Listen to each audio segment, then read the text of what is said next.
Some of the material here has been fantastic. I think we've seen things that we haven't really seen anywhere else in terms of looking at NFTs beyond the crypto kitties, beyond, frankly, the collectibles use cases, and understanding what some of the broader context of NFTs is about. You conducted many of these interviews yourself. What did you learn? Basically, I have for a long time been talking about we can tokenize everything conceptually. NFTs were the breakthrough. That was the token that you can tokenize anything on. Mark Cahodis has talked about it using um, the T0 platform, but there's a number of platforms doing this. And what does this all mean? It basically means the breakthrough has been made to attach intellectual property or physical assets or digital assets to a blockchain in a method that is transferable instantaneously to anybody and storable and proven in its store. So using that, you can limit scarcity and also imply smart contracts. So the multiple uses of this are almost, we can't think them through. It'll Right. change everything from the insurance business to the real estate business. It'll probably change everything from how we notarize things to the art world, to the music world, to how businesses are built using community tokens, which are basically a variation of NFTs. So that whole piece in the last week was trying to show that there are like 5 or 6 mega trends all converging around NFTs, and this is just the early stage. This is going to really break everything. I think the securities market will be attached to tokens, NFTs. I Right. think we will find, all financial instruments will go that way because why? We can settle instantaneously. We Yeah. can trade 24 hours a day and it doesn't cost anything to do it. Right. So why the hell would you not? I mean, Sam Bankman-Fried's already doing this with FTX by tokenizing some equities. Yeah. We will see the tokenization of the asset management industry. That's all coming too. And it massively reduces the cost. Anybody who's ever set up a fund knows how painful it is. So this is changing, and there are whole platforms building these kind of businesses out. So this is not me pontificating on a Friday afternoon. This is me saying, I'm talking to all of these people, and this is all happening. And I'm involved personally in a whole ton of this stuff because it is incredibly exciting.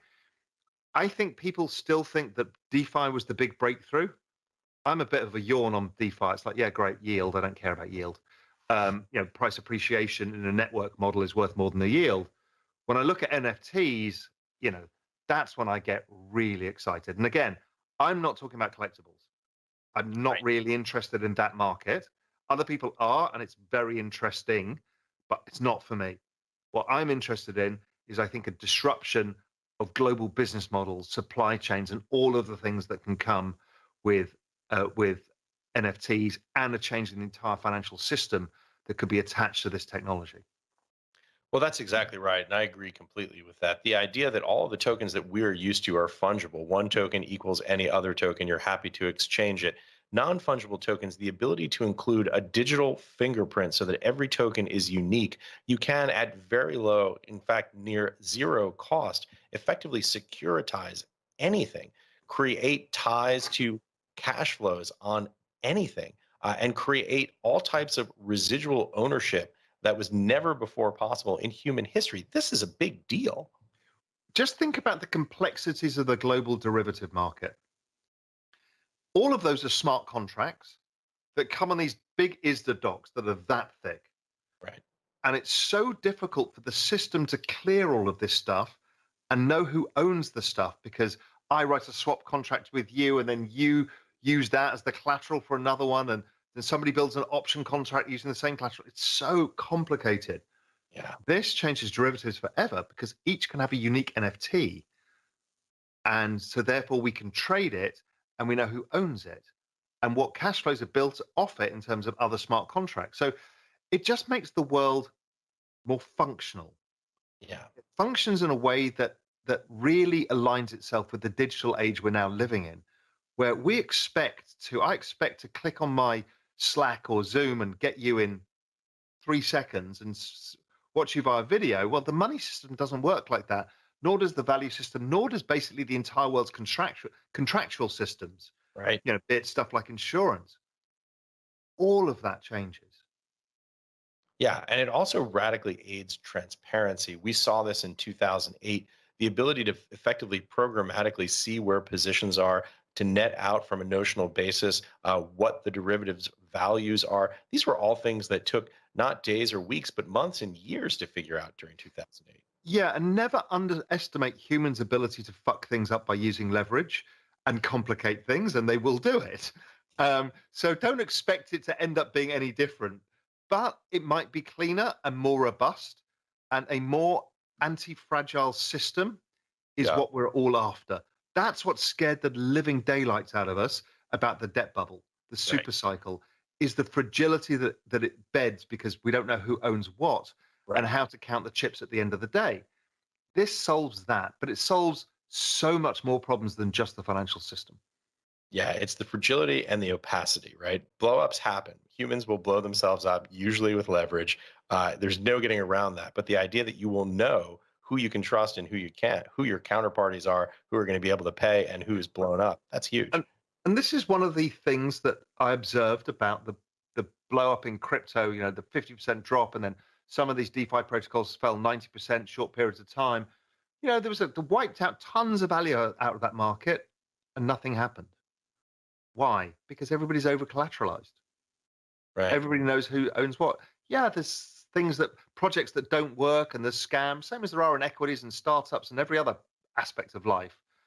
But there's a robustness that is there. Doesn't mean things won't blow up because people design bad business models, people, don't get it right. But that space has robustness and people need to pay attention because that's extraordinary. Well, let me ask you this on a slightly unrelated or related point, I guess, depending on how you think about it. Why do we see so much durable resistance at 50% of the 52-week highs on so many of these coins? Bitcoin right now is at 50.83% off of its 52-week high. Why is there so much resistance I there? don't know, humans are weird, right? It's behavioral. I want to buy it because it's down 50% to, oh my God, it's down 50%. I need to sell it. And the buyers meet the sellers. It's kind of, that's what we are. I mean, I use technical analysis because it's the behavior of crowds. And Fibonacci ratios, they work too. 50% is a Fibonacci number. So all of this stuff kind of works. I don't know whether the crypto market has another leg lower before it recovers. That's Tom DeMark's thinking that I've been talking to. He thinks there's another sharp sell-off. My personal view is I don't think there is, but who am I to question Tom? He's pretty good at this stuff. But it all matters. What matters is your time horizon. If Mm. your time horizon is 5 years and you're expecting a 10x or 20x, then a 50% pullback is well within a one standard deviation normality. And once you understand that, you stop fretting about all of this stuff.